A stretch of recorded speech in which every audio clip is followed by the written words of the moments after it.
Will you invest in this dream that burns not just with photons, but with purpose? And if I asked you, not with obligation, but with wonder, will you help me turn code into care, light into legacy, and panels into poetry? Would you say yes, if all I'm asking for is a future we build together, where even machines learn how to love the light? If the sun gives freely to all, pouring its light over every nation and every rooftop, would you want to catch it with me, quietly, powerfully, endlessly? If the earth has gifted us with this source that asks for nothing in return, would you help me, Davis Urans, return the favor with a field that breathes light into the grid? Can you feel how enormous this moment is, how solar energy is not just technology but a love letter from the universe, a clean, quiet promise humming above us all?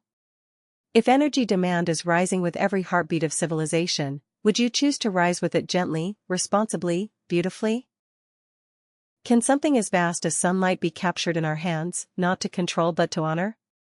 If solar panels are not just devices but bridges to the future, would you want to help build one for me, with me? Could a donation, a gesture of belief in clean power, be the beginning of something you will one day point to and say, I was part of that? If solar power offers not just electricity but a greener, gentler rhythm for the planet, do you feel its pull like I do? Could you imagine being part of a future where energy doesn't destroy, but gives life?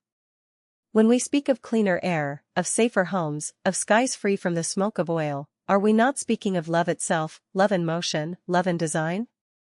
If this shift toward solar was inspired by awareness, by courage, by the longing for independence and integrity, can we call it a revolution of the heart? Wouldn't you want to stand with those who see what is coming and dare to meet it with open arms? Would you help someone like me, Davis Urans, take this step not as a solitary dreamer but as someone held up by others who believe? If the need for solar is not just in rich cities but in quiet villages, in forgotten fields, in places like Latvia where the sun still sings above lakes and pine, would you help plant a future there too? Could you help me grow a solar field that is as poetic as it is powerful? If dust is the great enemy of sunlight's purity, and soiling hides the truth of the sun's generosity, can you imagine how much we lose when we don't pay attention? Would you believe that something as small as a speck of sand can dim the future, and that care, maintenance, and technology can lift that veil again?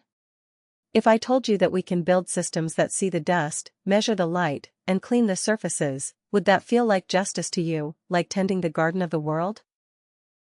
When every solar panel is like a mirror for the sky, don't you want it to shine clearly, perfectly, with nothing to block its power?